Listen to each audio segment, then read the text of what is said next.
Internautes qui suivent Beledou Monde TV, Patricia Beledou, je suis là justement pour vous servir Lelo, tout le Bela Makambouya Pouloulou. Tu es Bibisonia surtout que Pouloulou Tikibiso, c'est un artiste comédien, un grand, pas le moindre, Oyo, Asalimo Makamboupe, moi Mingi, la République démocratique du Congo. Aujourd'hui, à Koufi, programme Pesamaki, moi nous, Salamaki, Balobi, le président des artistes congolais, le président Massoum, pourquoi on ne sait pas? Tu as toute l'information à la source. Alors tu as la vérité. Est-ce qu'il y a solo? Qui en communication, qui en commun, tout comme c'est plus le 9 jeudi et comme ils sont midi le 11. Pourquoi? Le number one, moi je l'appelle papa, le président des artistes comédiens ici en République démocratique du Congo. Lui on l'appelle président Massoumou. Avec lui, on va essayer un peu de parler sur la mort de Pouloulou pendant 10 minutes pour Toki Manasimangonga. Bonjour président. Bonjour. Papa, tout le monde comment ça se passe? Un artiste congolais, c'est un grand à Koufi, mais après, il y a Pouloulou, président, par rapport à la place oui.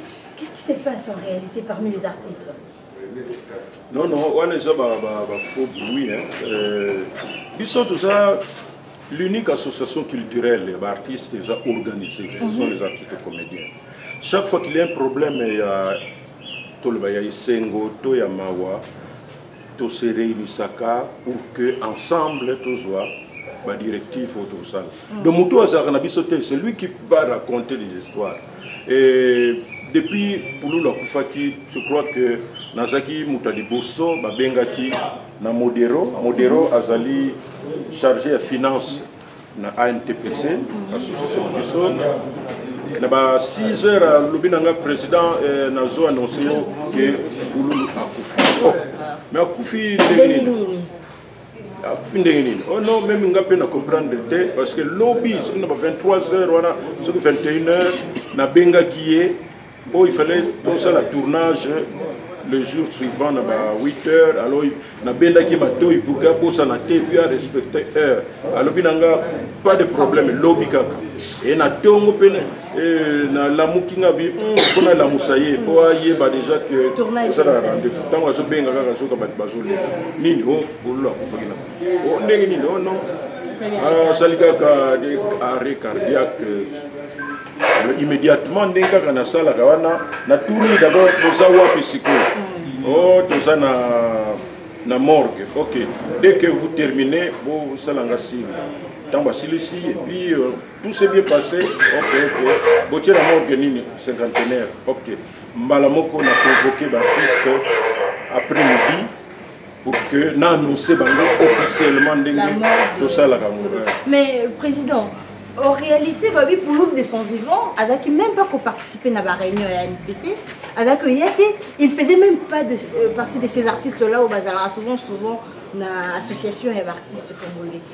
Mais aujourd'hui, mais la dit quand même l'association s'impliquer. C'est dû à quoi?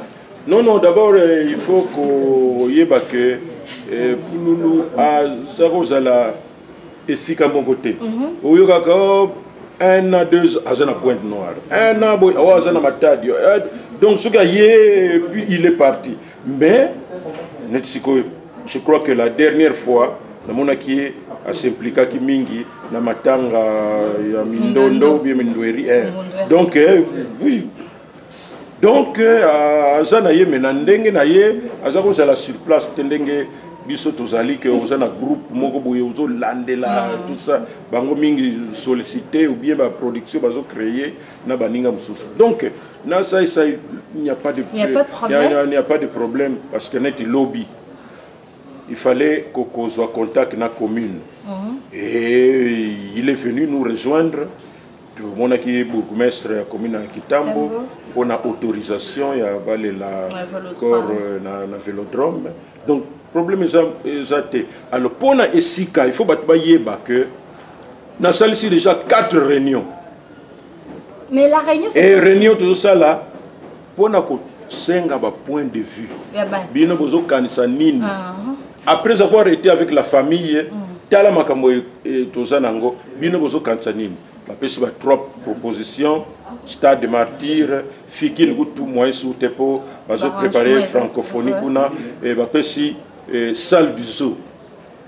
Et bah tout ça pêche vélodrome. Ah non non, pas de vélodrome, kuna te.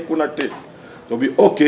Tout calina stade na alors ok on va mener contact que na stade au courant de la semaine on va match zali ba imana ba beta donc ce n'est pas possible.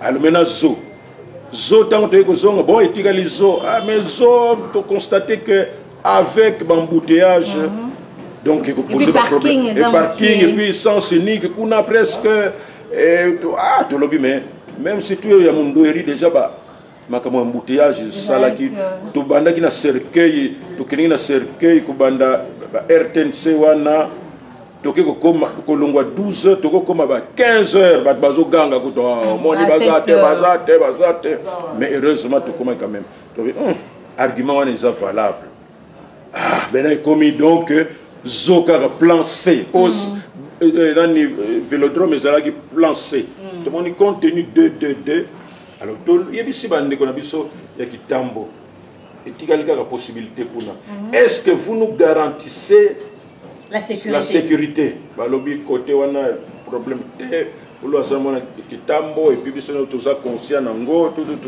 l'assemblée biso tout est-ce que ok on s'est mis d'accord et donc egozalande na vélodrome et à Kitambo. Alors, na famille, tu y a qui liboso, bango ba pesa kinde jeudi. Donc jeudi le 9 vous avez proposé à famille. Famille et puis biso trobi oui, le problème est até apprendre pour tous ceux qui sont en réunion na bango dimanche famille à tata na maman dimanche na Kitambo après débat tout ça alors non malamu tiango samedi sur le bipé ok samedi c'est mieux pour dimanche en bouteille les a raté et enterrement présent enterrement dimanche nécropole 2 nécropole 1 bien 2 ah bon nécropole 40 terres ok d'accord mais pour moi si moi n'habite association pour penser nini par rapport à Tikibana pour le Tikibana est belé présent je ne sais pas si à Tikibana combien précision vraiment côté wana wana le bana tokoye bango après 2 mais oui makambo etali moi si tout ça batala bango après si ko tout ça na ndenge nini to s'organiser au niveau d'artiste il faut tout ça la cotisation tout ça tout ça la rendez uniforme non baloyo du moins jusqu'à maintenant la pesa qui ordre Togola taba uniforme tout ça là nan effort na contribution au pour na matanga tout ça nan so makamo évoluer on pourra voir mais jusqu'à présent j'avais interdit pe batba ça la déclaration ma il faut te passer le coup quand même na mutu akufi comme ndimaka kate na ibisa même na famille na bango maman na bango bokeba mutu ko sala ba déclaration musu ko sala que pesa mabe pour la famille même pour na mutu akufi mais tout se passe normalement sur le travail na famille et na niveau d'artiste somoko négatif exact. Voilà, en tout cas Congolais bana poto batunyo surtout pour comprendre réalité. Donc rien à voir. Présent Massoumou, présent Saïd Seiba travailler en collaboration. Bon on est surtout. Mais parce qu'il y a que moi je suis le président de l'association. Oui, c'est ça yebi mo déjà que le président. Yebi ngo problème moko exact. Débat tout débat ni ko sala ba songi alors mon appel et fait mais sinon rien du tout, rien. Voilà, rien du tout. Nous sommes arrivés à la fin et on le bezai qui mingité pour tous le baneka maramba pour nous pour bakunde déjà samedi le 11 mais président sauf changement de dernière minute. Sauf changement. Mais un mot de la fin par rapport à Makamongo, Olanda Bisso, je ne sais pas, un numéro de contact, poto, contribution, cotisation. D'abord, comme toujours, Batou Bazaramité Mabé, ou Bazaranabiso T, Balinga ko salir. Moi, je suis le président des artistes comédiens. N'engana financier. Je ne suis pas caissier. Bon, on est sûr que Zoami wana c'est vrai, il faut yeba que il a tel. N'est-ce pas matanga par exemple, to yeba cercueil et zabouye. Et si kaba kolela bouye, et si kaba ko kunda bouye. commission ezalaka oyo ngai nazodirige bino bokino tuna prix bino kuna tokokuta na assemblée commission tel prix ya cercueil ya bien mais na prix ya moins cher eza combien tel montant dit financier modéro oyo moto alinga kolia mingi na théâtre liaka bafufu wana yende financier na biso albobi misambongo bopesa kuna moi je coordonne dit est-ce que pas de problème ok mais après matanga koyoka koka masumu alia kimbongo minga na kolia mbongo ndenge moi je ne garde pas l'argent donc bato mais ce qu'ils ont ndenge sinon association na biso tosala yango depuis 2001 boyoka tike panzana parce que nous savons gérer le personnel travailler en collaboration. Il n'y a pas de problème. Donc, moi, je ne suis pas le financier, mais Bengangai, pour que nous ayons numéro, il y a bateau baza chargé en bon. Donc, 09 98 234 653 09 98 234 653 ou 089 95 51 391 ou alors encore 09 089 95 51 391. Ce que au bengi na koyebisa yo bateau bako contacter. Encore une fois, to pesi merci mingi na bateau yo bazo partager biso na mawa. Mais je suis contre bateau bazo finga biso soit bayamba ki biso quelque part tout ça. Vous ne pouvez pas nous obliger ya ndenge tozali la démocratie na kati ya NTPC tozana ba opposant ba pouvoir bazali mais tosangani na musala na biso mutu na mutu akosala oya neti par exemple na niveau même na sport ngai je suis minoritaire naza mutu bilima dragon na stade tozala na biso parfois 30 ou combien mais isa choix comment bango kuna na poto bat bazana démocratie baso mona minele ndenge démocratie ezali mais bango baso obligé biso oyo heureusement que ezaka na ngope ndambo ya bato presque belé ba comprenant même na États-Unis au mona di président Tolandi mais bolanda te bona moto na bolanda te bolanda te et biso pe logo to yebi que et ça normal nous sommes à l'aise tout ça la na bomoko nous sommes bandeko biso to tikala ko vanda awa na pasi na bisengo bino bokenda kuna na mboka ya kitoko bogania kana bino bien bozo vivre bien botika biso na kapasi biso tika biso bato tozo na ba tembele tozo bunda pona mboka jour bino boko yana ba idée ya kobongso boya kuta pe mboka ezali pe tout ça mais au lieu que bo finga kabiso tout ça parce que tant bandeko na biso par exemple ba sud-africain dernièrement bazo benga na ba non originaire ba étranger pardon ba étranger nyoso or en Afrique du Sud tout ça il y aura déjà bateau ba menace bateau ce que congolais au collabo ba menace yo tout ça azala mon contact nga kan sen tang ba to mona ba sud-africain bazo benga na ba étranger bazo beta bango bazo boma bango ba na biso makasi ba beta biso so to kekuna ba ko keno na bango ba bino ndenge nini bozo menace biso ko na nini ni to mona ki ba bungi bongo bino bozo ga makasi na bande ko na bino ba misle ko bino na bande ko na bino tout ça alors na poto pe kuna to yoga mais jour ko mona mutongo aye na aéroport da atie ko tibo ke bozo o mais finga ka ba tie wana akomi. Donc, comme Yuma, il est inutile parce que nous sommes entre nous, ceux qui les Cambodgiens, Tolobani. Et puis il faut respecter le choix de Moutou. Si on a poni faire, on a monique faire. La Belgique, le gouvernement est stable, le premier ministre, parfois, le bureau, mais au lieu de Belgique, ils ont fini à tout ça, non.